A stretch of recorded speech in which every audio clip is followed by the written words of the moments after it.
বাংলাদেশ মুসলিম দেশ।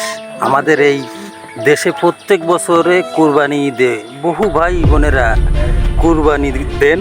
তাদের দৃষ্টি আকর্ষণ করছি, আপনারা আপনাদের বাড়ির পাশে অনেক অসহায় ব্যক্তি থাকে, তাদের সাথে কেউ এরকম দুর্ব্যবহার করবেন না। আজকের ভিডিওটা আমরা তুলে ধরছি, এটা বাস্তবের সাথে হয়তো বা মিল নাও থাকতে পারে। আপনাকে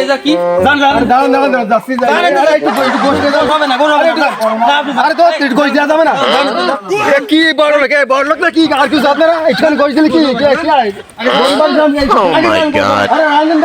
কুরবান তোমার কুরবান করে দেওয়া যাবে না, গরিব মানুষ দেওয়া যাবে না। কি কি কি লোক দেশে এরা মতো কথা দেয়নি। হ্যাঁ, এরা বড় লোক হতে পারে, একে মন ভালো না।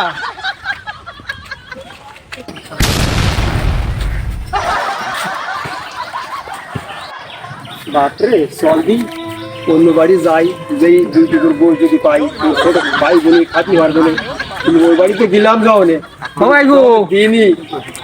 ও ভাই গো কোয়ানে গেলি আব্বা তোরা? আরে কাকার আর কয় না, ওই যে মিঠু আছে না, কোটিপতি মিঠু, হ্যাঁ ওরা কুরবানি দেশে গেলাম ওই বাড়ি এসব ম্যাটারে নিয়ে।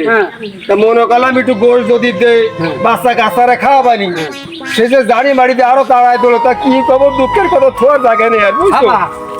তাই এই কাজটা কেউ করে ভাই, আমি তাহলে এই যে কোটিপতি হয়েছে, আমি তোকে টাকার মালিক হতে মনটা তো ভালো না।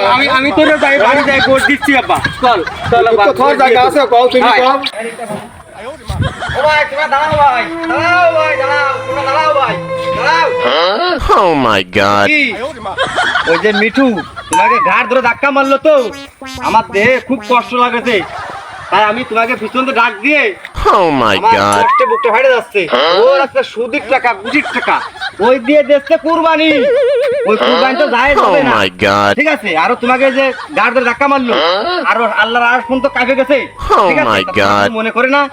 তা এরকম সমাজে বহু লোক আছে যে ফ্রিজি এই বছরের গোশত ওই বছর পর্যন্ত খায়, ফ্রিজ জব্দ করে রাখে।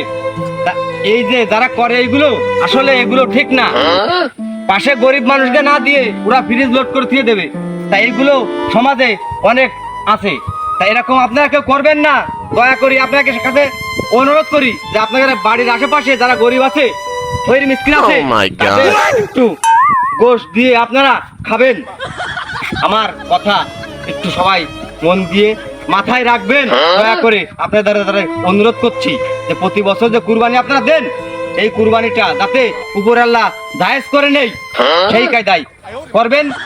কবরে গোশত নিয়ে কেউ যেতে পারবেন না, তাই দয়া করে সবাই সুন্দরভাবে গোশতটা বন্টন করবেন।